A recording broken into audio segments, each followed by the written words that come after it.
Quem pode dar glória? Então aqui, ela não despede aqueles homens. Mesmo conhecendo eles pela primeira vez, a pessoa sabe quando um servo é realmente escolhido por Deus. Quando um servo realmente ele tem a chamada de Deus, porque ele carrega na sua face a glória do Senhor. Quando Moisés foi cheio da glória do Senhor, aleluia, diz a palavra de Deus que o rosto dele resplandecia. Nós temos a luz de Deus que emana em nós. Então aqui, vejamos que a palavra de Deus diz que Rabi disse: é verdade sim, que os homens vieram a mim, mas eles, no acontecer dessa noite, eles foram embora na entrada da cidade. Se fosse no dia de hoje, é como se ela tivesse contado uma mentira, mas Deus usou aquela mulher poderosamente. E nestes dias, Deus não quer intitular missionários, Deus não quer intitular apóstolos e profetas, mas Deus também quer confiar para que você venha abrigar o servo do Senhor. E a palavra de Deus diz que aquele que pode fazer o bem não faz, está pecando. Talvez Deus vai permitir você abrigar o servo, talvez Deus vai permitir você abençoar o seu apóstolo, e você vai abrigar, porque um dia você vai receber a recompensa em Deus. Então aqui ela disse: é verdade, mas eles já foram embora. Mas diz a palavra de Deus que eles estavam escondidos no terraço, debaixo de vários linhos. Aqueles dois espiões estavam ali. Talvez você possa dizer: mas Deus é Deus todo-poderoso, Ele não pode enviar dois anjos guardiões e guardar aqueles homens, como Ele fez com Elias. Elias, quando viu os carros de fogo, os cavaleiros de fogo, Ele não poderia ocultar a imagem deles diante daqueles homens. Poderia, mas há momentos que Deus quer provar se você está do lado do teu pastor, se você está do lado do apóstolo, se você realmente está vestindo a camisa do Evangelho. Se você está vestindo a camisa do Evangelho, solta a glória para cima.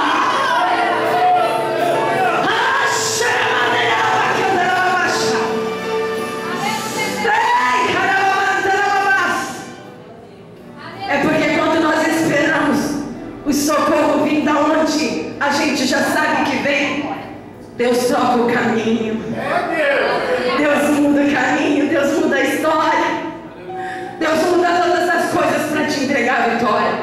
Ora, eles estavam debaixo daquele terraço. Ela olha para eles e diz: vamos, levanta depressa, porque eles já foram embora. Levanta e vamos preparar, porque eles foram somente para espiar aquela terra. Então diz a palavra de Deus que os espiões, aleluias, eles se levantam. E diz a palavra de Deus, Harabassuba, que quando soubemos disso, então quando aqueles homens dos amorreus, eles ouviram dizer que aqueles dois espiões eram enviados por Josué, diz a palavra de Deus que o coração deles se atemorizou.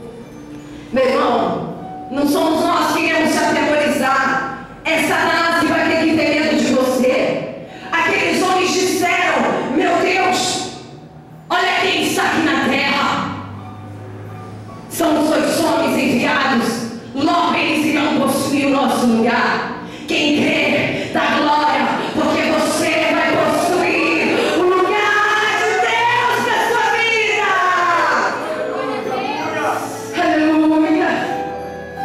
E ali ele faz um pacto com Rabi e diz: Rabi, não conte a ninguém que eu estive aqui na terra, e eu também pouparei a sua vida. Aquela mulher também. Então não me conte para ninguém que eu guardei-vos, e eu também pouparei a vida de vocês.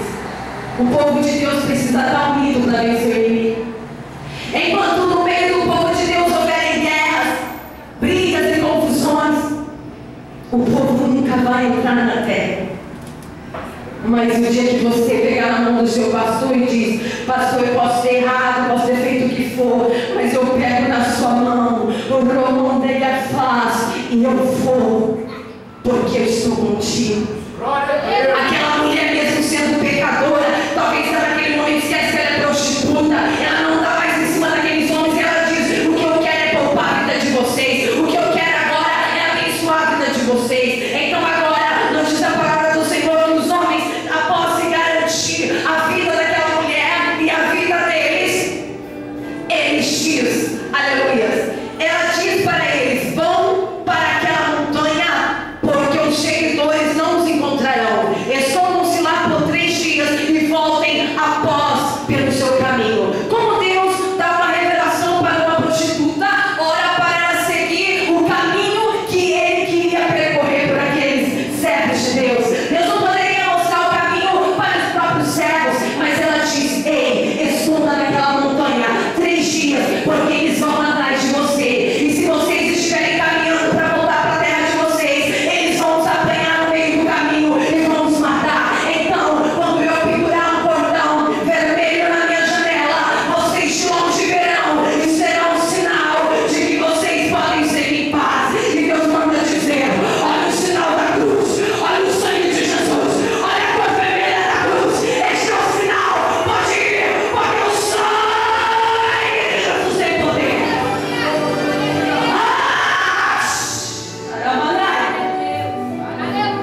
Jesus, você pode continuar o teu caminho, porque ninguém vai te matar. Então naquele momento, diz a palavra do Senhor, que eles disseram: responda-me, Raabe. Quando partiram, foram para uma montanha e ali ficaram como Raabe pediu. Aleluia. E logo após eles se acamparam, aleluia, antes de atravessar o rio. Aquele momento em que eles voltam e chegam em Josué, diz Josué: a terra é boa mesmo. A terra tem cachos de uvas grandes. O negócio lá é abençoado, irmão. Nós vamos voltar para lá. O negócio é bom, irmão. Olha para o seu irmão e diz: o negócio de Deus é bom. O que Deus tem para a sua vida é bom, meu irmão.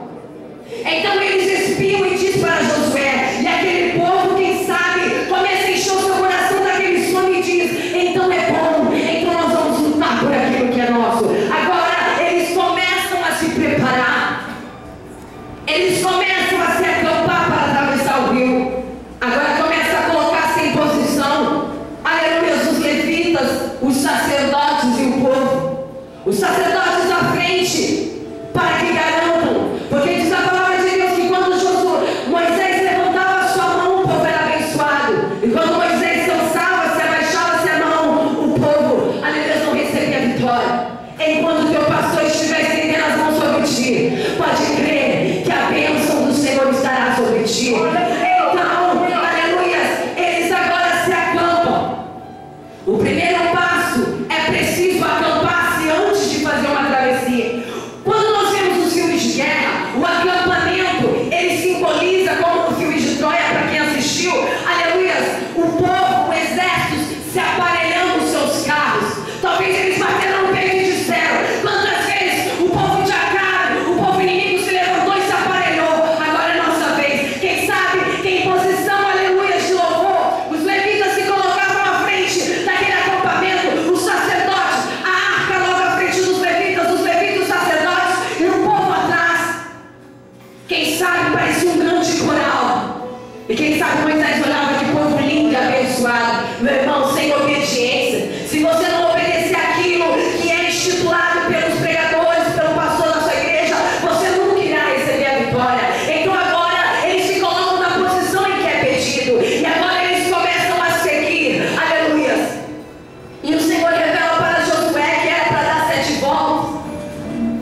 Aquele povo sai como uma cavalaria quando sai para uma marcha, marchando, com o nariz empinado, creio sim, mas olhando: eu sei que o meu Redentor vive, eu sei que ele se levantará, e por certo ele me abençoará. E marchando, eles pisaram sobre o Rio Jordão.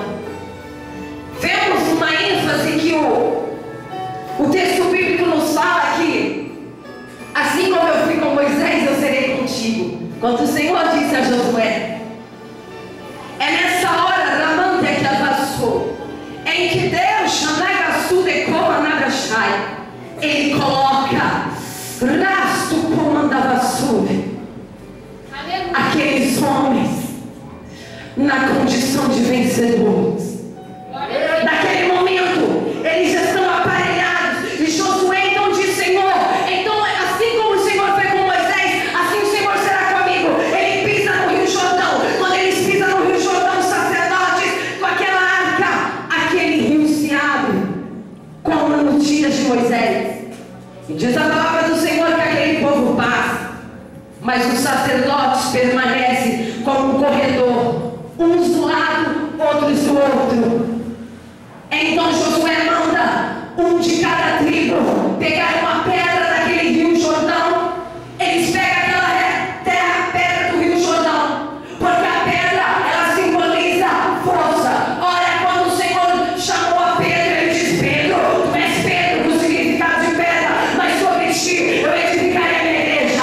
Então Josué pede para que eles coloquem sobre o ombro esquerdo uma pedra em cada dos 12 homens, que simbolizavam as 12 tribos. Naquele momento eles passavam pelo corredor, enquanto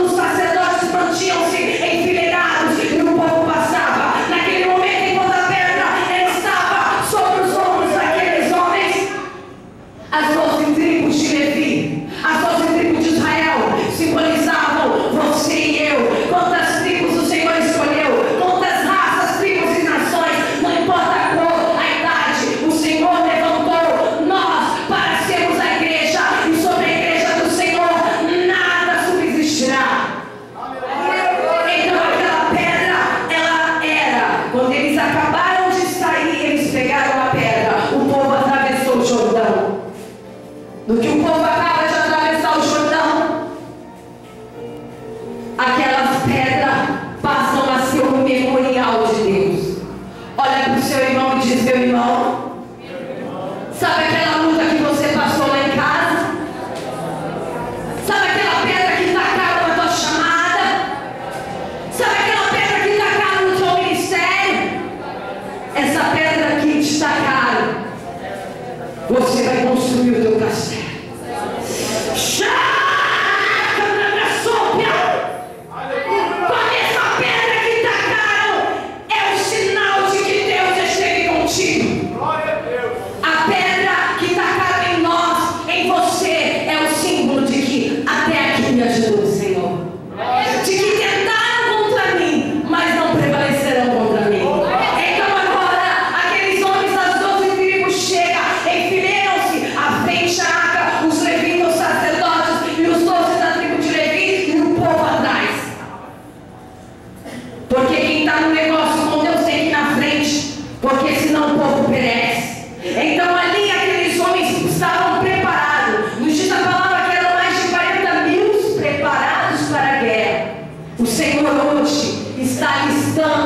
Um grande povo. Será que você quer ser um destes que irá atender a chamada do Senhor? Porque o campo é grande.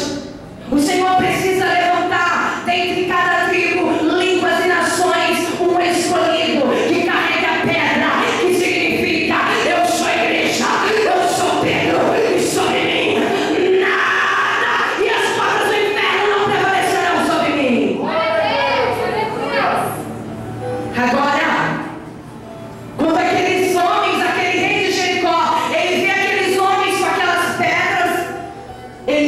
meu Deus, vamos ler aqui à frente.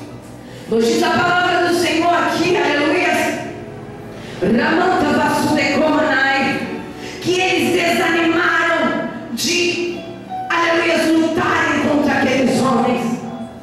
Xaramantecavasu, porque ele viu que eram muito e poderosos homens, mas não eram poderosos em força, e não eram poderosos em beleza, mas eram poderosos porque eles carregavam no seu corpo a marca de que um dia eles foram livres da morte. Aquela pedra que eles levantaram no meio do Jordão, e que aqueles homens, aqueles homens que queriam matar o povo de Deus, eles reconheceram: aquele é um sinal de que Deus esteve com ele. Agora entra uma parte do meu testemunho.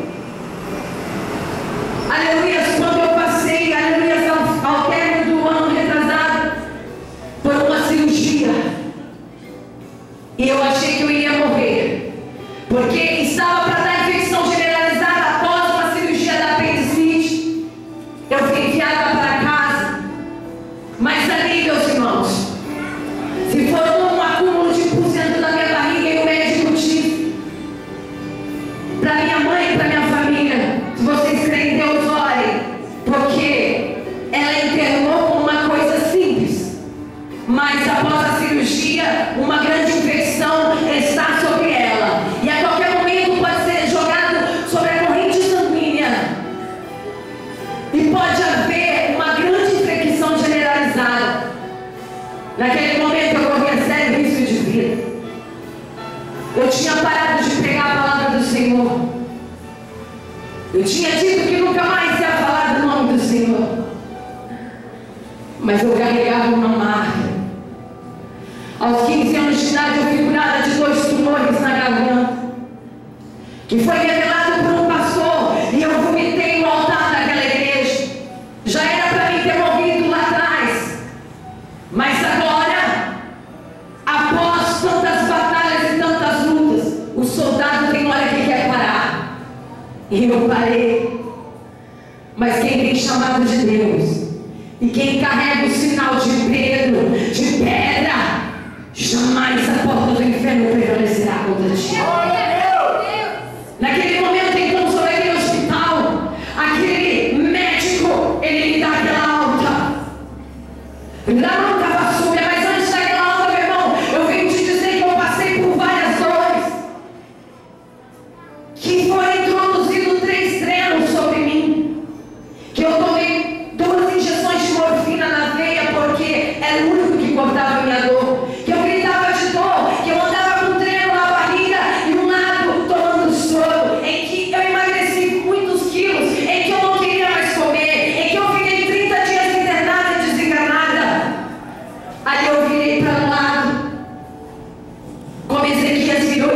Senhor, lembra, Pai. Lembra de quando, Senhor, eu preguei a tua palavra.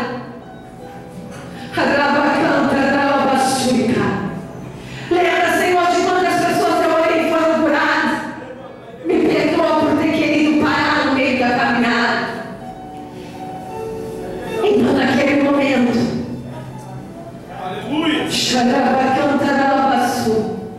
entra uma profeta do Senhor e diz: essa enfermidade não é para a morte, mas é para que o nome de Deus seja glorificado. Eu passei pelo vale. Em uma noite eu me lembro que, após dormir no meio da madrugada, eu acordei sentindo os batimentos cardíacos bem mais fracos. E eu tentava sentir meu próprio corpo. Eu não sentia mais, parece que eu estava sumindo de mim mesma. E eu achei que naquele momento eu ia morrer. Mas naquele momento eu não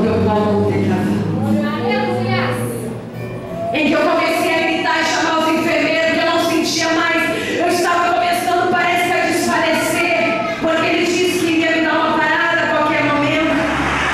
Eles correm com aqueles aparelhos, quando eles vêm colocar sobre mim, já está tudo bem. Eu falei: meu Deus, o que aconteceu? Ele disse: você passou por aquilo que eu digo, o vale da sombra da morte, mas não pela morte.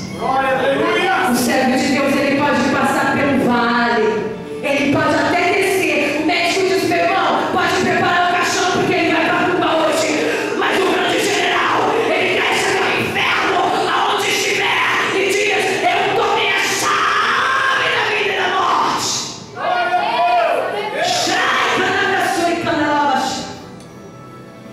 E após semanas naquele hospital, aquele médico entra, faz o exame, eu já estava melhor, comendo, andando para todo lado. Sendo que fazia 3 semanas que eu não conseguia evacuar, não conseguia, aleluia, as necessidades fisiológicas. Mas aquele dia eu consegui. E eu comecei a chorar e dizer: meu Deus, obrigada. Porque o dreno onde estava instalado era atrás da bexiga e ele atrapalhava o sistema digestivo. Eu consegui fazer minhas necessidades fisiológicas e ali eu estava entristecida. Tudo porque quis parar aquilo que foi Deus que mandou continuar. Então, meus irmãos, aleluia, quando aquele médico entrou naquela sala e me disse: você crê em Deus? Eu disse: creio. Ele disse: então louva o teu Deus, porque os exames não tem mais nada e você está de alma. Lembrando que nesse tempo de internação, uma das pessoas que passaram pelo quarto comigo de acompanhante desceu à sepultura. Mas diga para o seu irmão: você é uma escritura.